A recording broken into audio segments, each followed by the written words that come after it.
அண்மை செய்தி. மத்திய பட்ஜெட்டில் தமிழ்நாட்டிற்கு எந்தவித திட்டங்களும் அறிவிக்கப்படாதது பெரும் ஏமாற்றம் அளிப்பதாகவும், தேர்தலின் போது பாஜக அளித்த பல வாக்குறுதிகள் பட்ஜெட்டில் இடம்பெறவில்லை எனவும் அதிமுக பொதுச் செயலாளர் எடப்பாடி பழனிசாமி தெரிவித்திருக்கிறார்.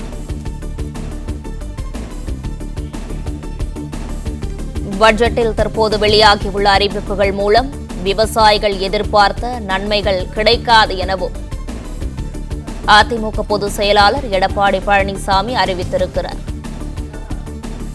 இதுகுறித்த கூடுதல் விவரங்களை செய்தியாளர் ராஜகுமரன் வழங்க கேட்கலாம். வணக்கம் ராஜகுமரன், இது குறித்த முழு விவரங்களையும் பதிவு பண்ணலாம். 2024-25 ஆண்டுக்கான முழு பட்ஜெட் இன்று வெளியிடப்பட்டிருக்கக்கூடிய சூழ்நிலையில் இந்த பட்ஜெட் தொடர்பாக அதிமுக பொதுச் செயலாளர் கட்சித் தலைவருமான எடப்பாடி பழனிசாமி தன்னுடைய கருத்தை தெரிவித்திருக்கிறார். இன்று வெளியிடப்பட்டிருக்கக்கூடிய பொது பட்ஜெட் வட மாநிலங்களுக்கும் பாஜகவின் கூட்டணி கட்சிகள் ஆளக்கூடிய மாநிலங்களுக்கும் மட்டுமே நன்மை கிடைக்கக்கூடிய வகையில் இருக்கின்றதே தவிர ஒட்டுமொத்த இந்திய நாட்டின் பொருளாதார வளர்ச்சியை சமநிலையோடு ஊக்குவிக்கக்கூடியதாக பட்ஜெட் அமையவில்லை என்று எதிர்க்கட்சி தலைவர் தெரிவித்திருக்கின்றார்.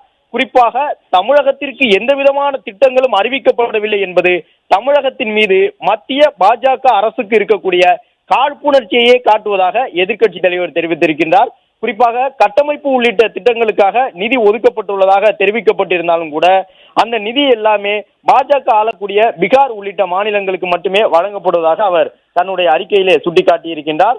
அது மட்டுமல்லாமல் கள அளவில் உதவிகளை பெற முடியாத வகையில்தான் பல்வேறு இளைஞர்களுக்கான வேலை வாய்ப்பு தொடர்பான அறிவிப்புகள் இருப்பதாக தெரிவித்திருக்கின்றார். தமிழகத்தை பொறுத்தவரை கோதாவரி காவிரி இணைப்பு போன்ற திட்டங்கள் தமிழகத்தால் முன்மொழியப்பட்ட போதிலும் மத்திய அரசு இதனை கண்டுகொள்ளாமல் விட்டுவிட்டது.